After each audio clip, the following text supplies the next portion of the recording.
Iranian Kurdistan or Eastern Kurdistan, is an unofficial name for the parts of northwestern Iran inhabited by Kurds which borders Iraq and Turkey. It includes the Kurdistan Province, Kermanshah Province and parts of West Azerbaijan Province, Ilam Province. Kurds generally consider Iranian Kurdistan to be one of the four parts of the Greater Kurdistan, which also includes parts of southeastern Turkey, northern Syria, and northern Iraq. According to the last census conducted in 2006, the four Kurdish inhabited provinces in Iran, West Azerbaijan, Kermanshah Province, Kurdistan Province, and Ilam Province have a total population of 6,738,787. Pockets of Lurs inhabit the southern areas of Ilam Province. From the 4 to 5 million Iranian Kurds, a significant portion are Shia. Shia Kurds inhabit Kermanshah Province, except for those parts where people are Jaf, and Ilam Province, as well as some parts of Kurdistan and Hamadan provinces. The Kurds of Khorasan Province in northeastern Iran are also adherents of Shia Islam. During the Shia revolution in Iran, the major Kurdish political parties were unsuccessful in absorbing Shia Kurds, who at that period had no interest in autonomy. However, since the 1990s, Kurdish nationalism has risen in the Shia Kurdish area, following the government's violent oppression of Kurds farther north. History. For the origin of the Kurds, see History of the Kurdish people and Kurdish people. A very early record of confrontation between the Kurds and the Sassanid Empire appears in a historical text called the Book of the Deeds of Ardashir son of Babak. The book explains the life of Ardashir Papagan, or Ardashir I of Persia, the founder of the Sassanid dynasty, and is written in the Pahlavi language. In this book, the author explains the battle between Kurdish king Madag and Ardashir. One of the most significant kingdoms within Ardashir I's dynasty was known as the House of Qais, which remained a semi-independent Kurdish kingdom until AD 380, when Ardashir II removed the dynasty's last ruling member. Medieval Kurdish dynasties. From the 10th century to 12th century AD, two Kurdish dynasties were ruling this region, the Arsanwayids and the Arids. The Ardalan state, established in the early 14th century, controlled the territories of Zordiawa, Kanakan, Kirkuk, Kaifri, and Hormon. The capital city of the state was first in Shiraz or in present-day Iraqi Kurdistan, but was moved to Sin later on. The Ardalan dynasty continued to rule the region until the Qajar monarch Nasser al-Din Shah ended their rule in 1867. Seljuk and Khwarezmid period. In the 12th century CE, Sultan Sanjar created a province called Kurdistan centered at Baha, located to the northeast of Hamadan. This province included Hamadan, Danawa, Kermanshah, Sain and Daj and Shiraza. It was ruled by Sulayman, the nephew of Sanjar. In 1217, Kurds of Zagros defeated the troops of Ala ad-Din Muhammad II, the Khwarezmid king, who was sent from Hamadan. Safavid period. According to the Encyclopedia of Islam, the Safavid family came from Iranian Kurdistan, and later moved to Azerbaijan. They finally settled in the 11th century CE at Ardabil. During Safavid rule, the government tried to extend its control over Kurdish inhabited areas in western Iran. At that time, there were a number of semi-independent Kurdish emirates such as the Mkayan, Ardalan, and Shakak tribes around Lake Urmia in northwest Iran. Kurds resisted this policy and tried to keep some form of self-rule. This led to a series of bloody confrontations between the Safavids and the Kurds. The Kurds were finally defeated, and as a result the Safavids decided to punish rebellious Kurds by forced relocation and deportation in the 15th–16th century. This policy began under the reign of the Safavid king Tahmasp between 1534 and 1535. Tahmasp began the systematic destruction of the old Kurdish cities and the countryside.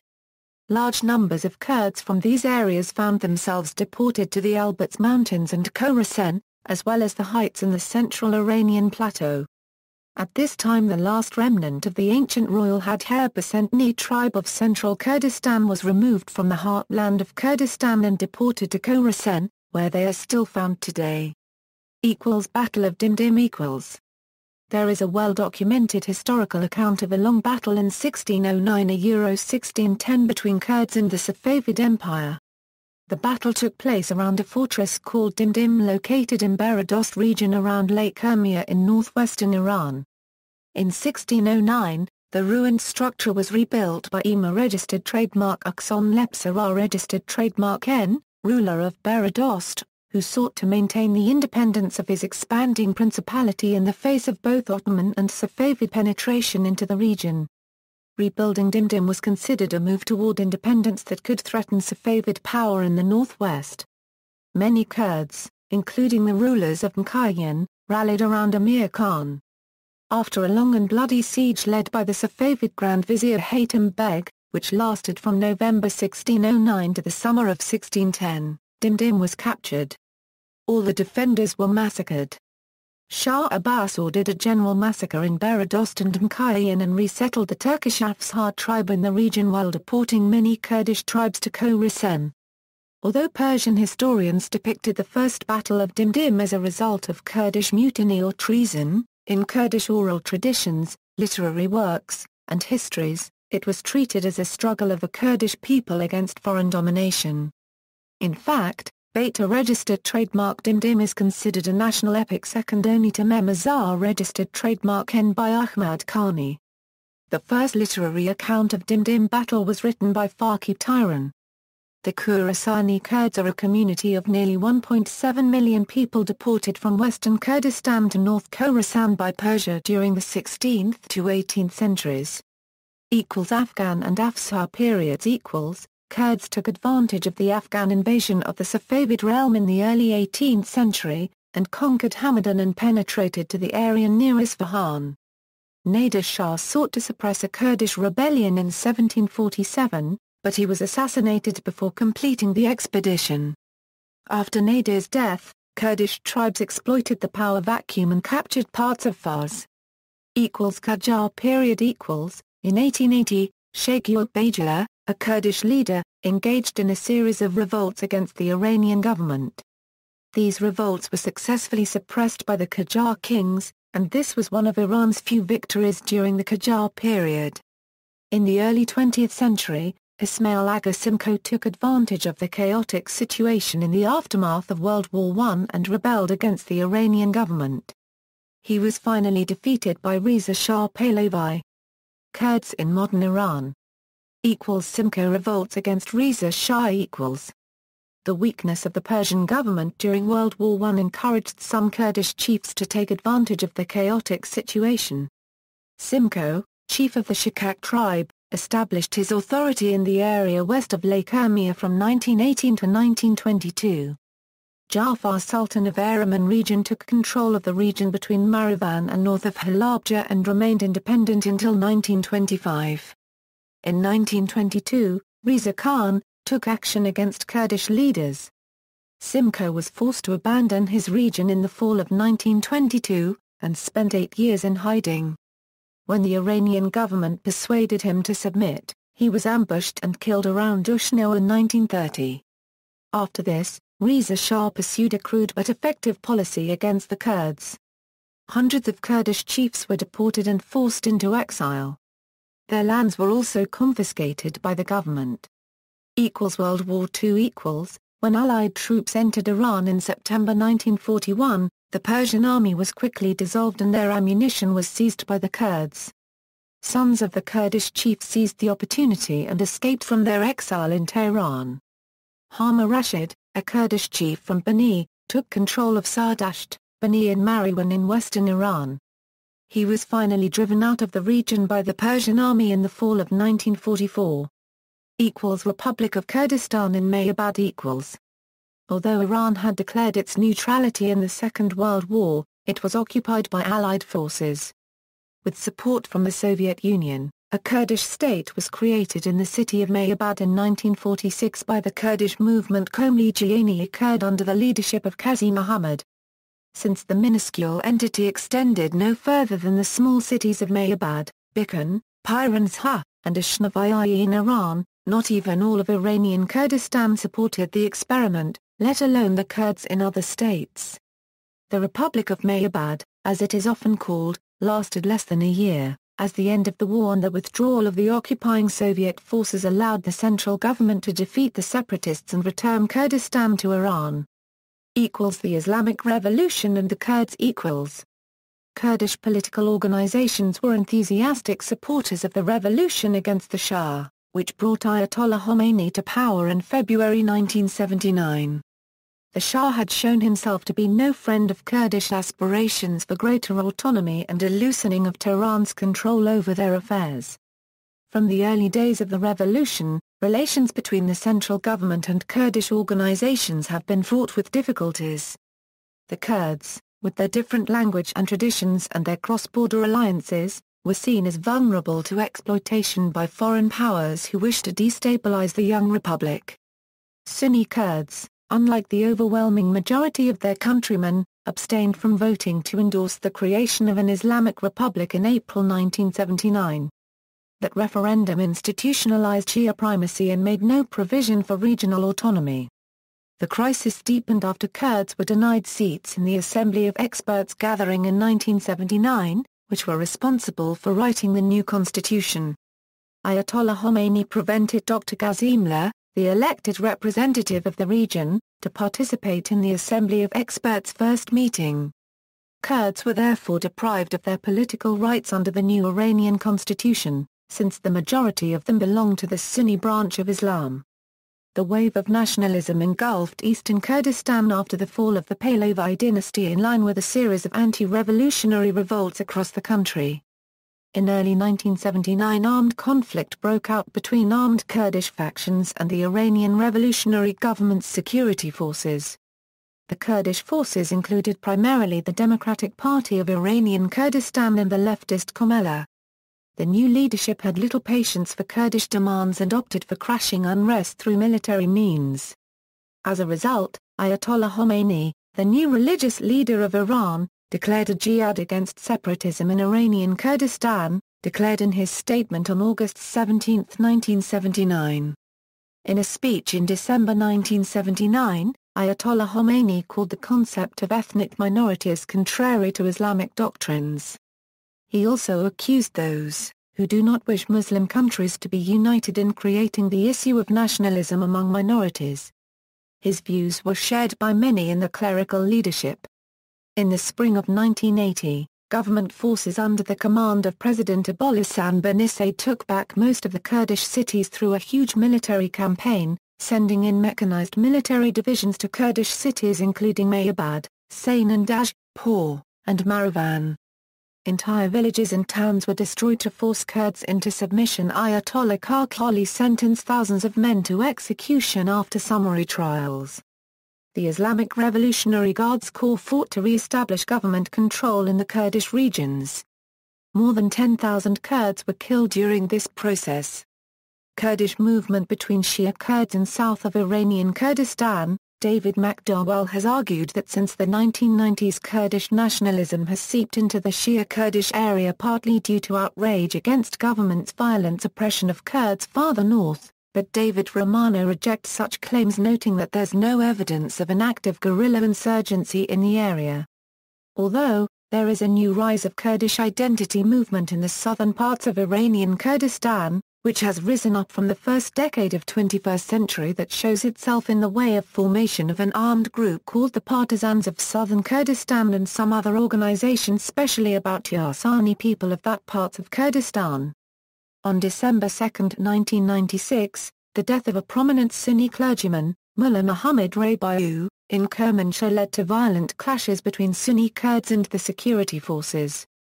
Mullah Rabiou was the prayer leader in the Al-Shafii Mosque in Kermanshah. The protests continued for 3 days and spread to neighboring towns in the region. 1996 demonstrations. On December 2, 1996, the death of a prominent Sunni clergyman, Mullah Muhammad Rabiou, in Kermanshah led to violent clashes between Sunni Kurds and the security forces. Mullah Rabiou was the prayer leader in the Al-Shafii Mosque in Kermanshah. The protests continued for 3 days and spread to neighboring towns in the region. Khatami period. In 1997, Sunni Kurds like many other Iranians took part in the presidential election. Both civilian and military Kurdish opposition groups requested Kurds not to be indifferent toward the election. President Khatami praised the glory of Kurdish culture and history. From the Kurdish side, the demands were mainly related to the Kurdish language and top-level officials. In his first term, Khatami appointed Abdollah Ramazanzadeh to be the first Kurdish governor of the Iranian province of Kurdistan. He also appointed several Sunni and Shia Kurds as his own or cabinet members' advisors. In his second term, Khatami had 2 Kurdish cabinet members. Both of them were Shia. The increased presence of Kurdish representatives in the 6th Parliament led to expectations that some of the voters' demands would be met. After the first round, in which 18 Kurds were elected, one candidate said that he expected there would be more Kurdish instruction at the university in Sayn-and-Daj, and he called on the Khatami government to have more Kurdish officials. Subsequently, a 40-member parliamentary faction representing the predominantly Kurdish provinces of Kurdistan and Kermanshah was formed. Subscription required, however, there were many other civilian Kurdish activists who did not join the reform movement. Muhammad Sadiq Aboudvand was among the latter, who started an independent human rights association to defend the rights of the Kurdish people. 1999 demonstrations. In February 1999, Kurdish nationalists took to the streets in several cities such as Mayabad, Sayn-and-Daj and Urmia and staged mass protests against the government and in support of Abdullah Öcalan. This was viewed as transnationalization of the Kurdish movement. These protests were violently suppressed by the government forces. According to human rights groups, at least 20 people were killed. Discrimination against Sunni Muslims. In present-day Iran, while Shia religious institutions are encouraged, Sunni institutions are blocked. In 1993, a newly constructed Sunni mosque in Sayn-and-Daj was destroyed by Shia Muslims. More than 1 million Sunnis live in Tehran, many of them Kurds, but there is no Sunni mosque in the city.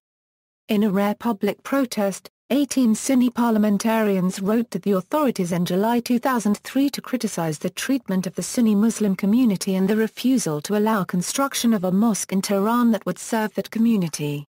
The Shivam Qaderi incident. On July 9, 2005, a Kurdish opposition activist, Shivam Qaderi, and 2 other Kurdish men were shot by Iranian security forces in Mayabad.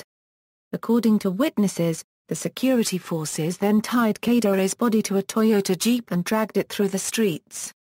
Iranian authorities confirmed that Qaderi, who was on the run and wanted by the judiciary, was shot and killed while allegedly evading arrest.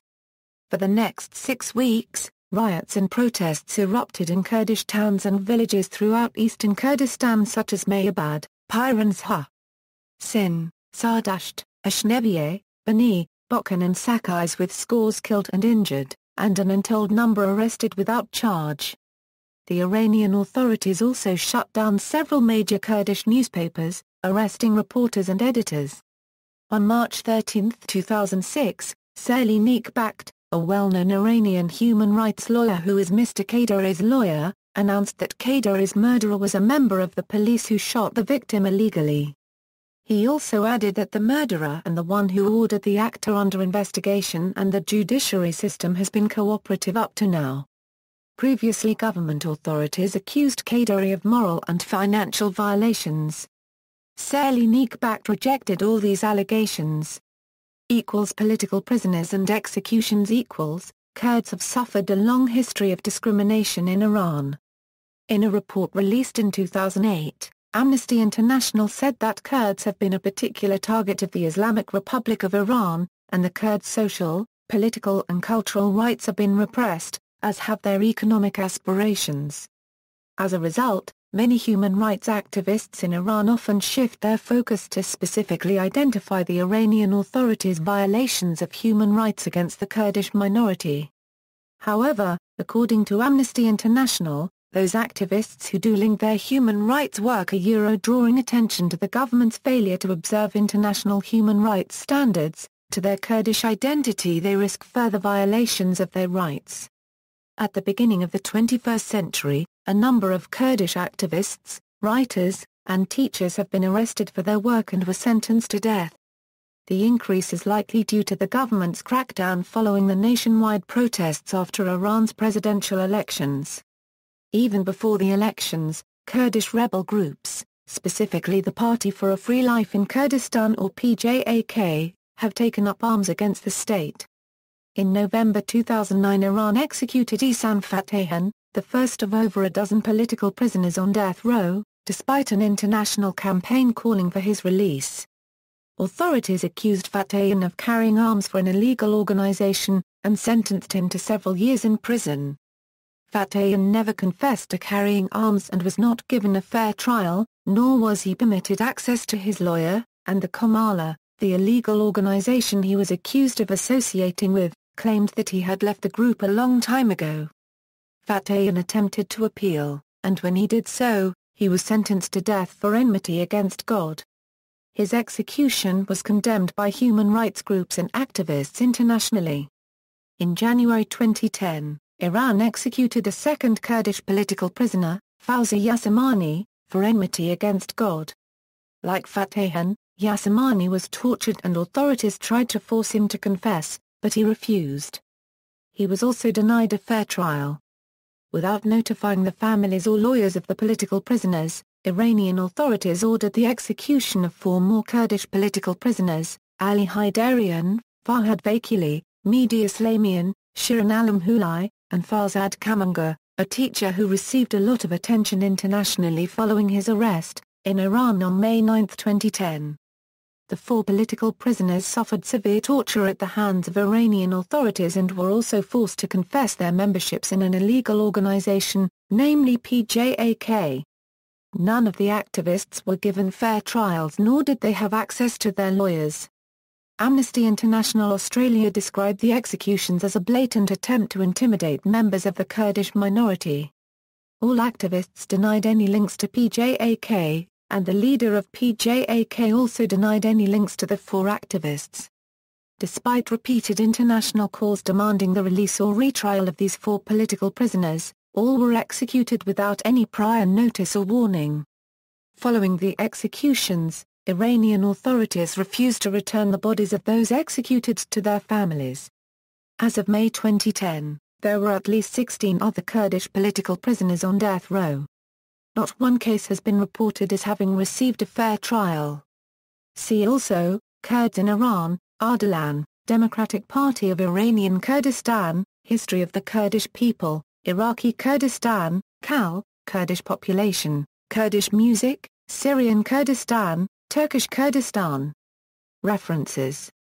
External links, Ethnic Groups and the State, Azaris, Kurds and Baloch of Iran, by Arfat Sanfar, Ph.D. dissertation, Massachusetts Institute of Technology, Department of Political Science, 1992. PJAK intensifies its struggle for Iranian Kurdistan by Chris Zambialis, Human Rights Watch, Status of the Kurds in Iranian Kurdistan, The Tragedy of Being Kurd in Iran, by Ali Reza Nurrizadeh, Kavan's Photography about Kurdistan, Kurdistanica.com, Kurdish Academy of Language KAL, videos from IranNega.com.